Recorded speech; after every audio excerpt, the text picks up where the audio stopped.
Welcome back to our channel and the second episode of our new series, Cocktails Around the World. Our mission is simple, to explore and savor the most popular cocktails from every corner of the globe. Let's get shaking. C'è la luna mezz'amata, mamma mia, mi maradare. Figli a cuttara, mamma mia, pensaccio tu.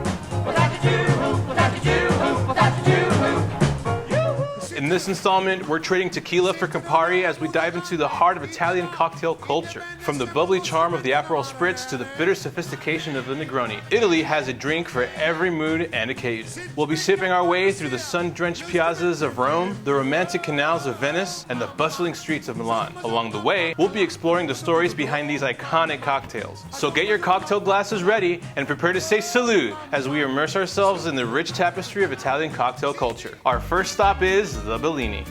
The iconic Bellini cocktail owes its existence to Giuseppe Cipriani, the mastermind behind the esteemed Harry's Bar in Venice. While the history sparked some discussion, a consensus among most sources suggests the summer of 1948 is a pivotal moment of the Bellini's birth. The cocktail derives its name from Giovanni Bellini, a 15th century Venetian artist. The inspiration for the name came from one of Bellini's masterpieces. In the piece, a saint is depicted in a blush-colored toga, a color that Cipriani found resonating with the cocktail's hue. With simplicity and elegance, the Bellini recipe features just two key ingredients: Prosecco, a sparkling wine native to Italy, and white peach puree to achieve the drink's signature pink hue. To get started with our Bellini, we're gonna add 2 ounces of our Yakima Valley peach syrup to our shaker tin. Next, we're gonna add 1/4 of an ounce of lemon juice, add ice and shake. Now, we're gonna strain into a flute glass. Top with 3 to 4 ounces of Prosecco and garnish with a slice of peach. Enjoy your Bellini. Now would be a good time to mention an offshoot of the Bellini with origins back to Harry's Bar in Venice as well. The Rossini is made with strawberry puree and Prosecco and takes its name from Gioacchino Rossini, the celebrated 19th century Italian composer. Much of the Bellini and the Rossini is a popular selection for brunches and celebratory events. Its lively hue and invigorating flavor profile make it a crowd pleaser during the spring and summer seasons, especially when strawberries are at their peak. Similar to our Bellini, we're gonna add 2 ounces of our Pacific strawberry syrup to our shaker tin. Next, we're gonna add 1/2 ounce of lemon juice, add ice and shake.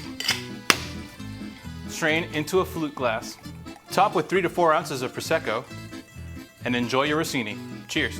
Next up, we're heading to northern Italy for the Bicicletta, or bicycle in English. The story behind this charming name is said to be inspired by the hilarious sight of older men swaying in their bicycles on their way home after slamming a couple of these cocktails at their neighborhood cafe. While the Bicicletta may not have the global fame of the Aperol Spritz or Negroni, it holds a cherished spot in the pantheon of Italian aperitivos. Its light, refreshing qualities make it a popular choice during hot summer months. Typically savored in the late afternoon or early evening, the Bicicletta encapsulates the essence of the Italian aperitivo tradition, a moment to unwind and engage in social interaction before the evening meal. To get started with our Bicicletta, we're gonna add 2 ounces of dry white wine to our rocks glass filled with ice. Next, we're gonna add 2 ounces of Campari and 2 ounces of soda water. Garnish with an orange slice and enjoy.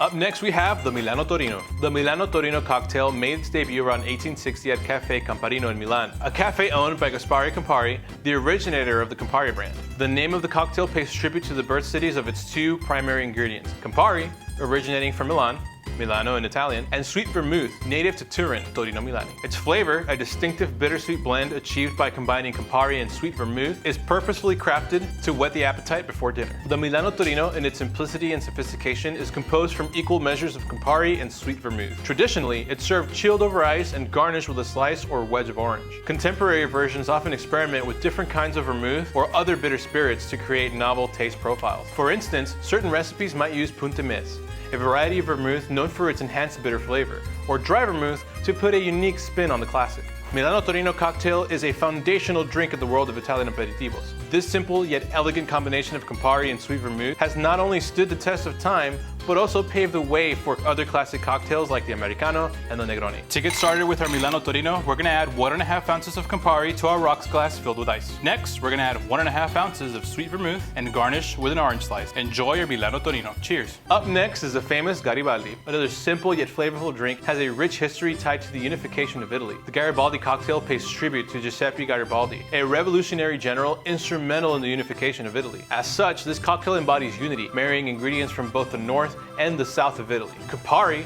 hails from Novara, located near Milan in the northern region of Italy, symbolizing the country's northern territory. And the oranges incorporated in the cocktail come from the southern part of Italy.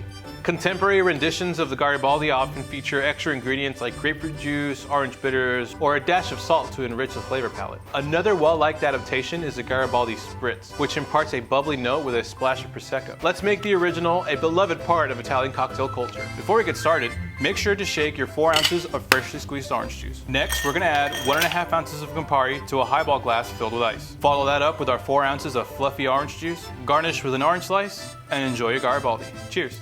Coming up next is the Negroni. The Negroni is commonly credited to Count Camillo Negroni, who in Florence around 1919 asked bartender Fosco Scarselli to fortify his favorite Americano cocktail by swapping soda water with gin. Post-creation, the Negroni garnered fame not only in Italy but worldwide as well. Its success led the Negroni family to establish the Negroni distillery in 1919, making a pre-mixed version, the Antico Negroni. Over the years, its popularity soared, earning praise from influential figures like Orson Welles. The Negroni has a distinct blend of bitter, sweet, herbal, and citrus flavors. It is complex and loved, though some would say it's an acquired taste. Let's make it.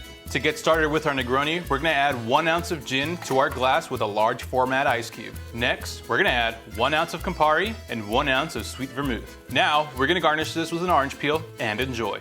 Finally, we can't leave without mentioning the ever so famous Aperol Spritz. The term Spritz emerged in the 1800s during the Austro-Hungarian Empire's reign over the Veneto region in northern Italy. The Austrian soldiers found the local Italian wines rather potent, so they introduced a Spritz, German for splash, of water to wine, diluting them to a more palatable strength. As time passed, this tradition transformed, replacing still water with a splash of soda water in the wines, giving birth to an early iteration of the Spritz cocktail. Aperol, an aperitif, is crafted from a blend of bitter and sweet oranges, rhubarb, and a mix of other secret ingredients. The Aperol Spritz cocktail in its contemporary form is thought to have been crafted in the 1950s when the Barberi brothers mixed their Aperol liqueur with Prosecco, soda water, and a garnish of an orange slice. This innovative Aperol Spritz recipe resonated with the public during the post-war era, establishing itself as a popular aperitif ritual. It attained a global stature due to Campari's comprehensive marketing campaigns in the 2000s and 2010s. To make our Aperol Spritz, we're going to start off by pouring 3 ounces of Prosecco into our wine glass. Next, we're going to pour 2 ounces of Aperol and top with 1 ounce of soda water.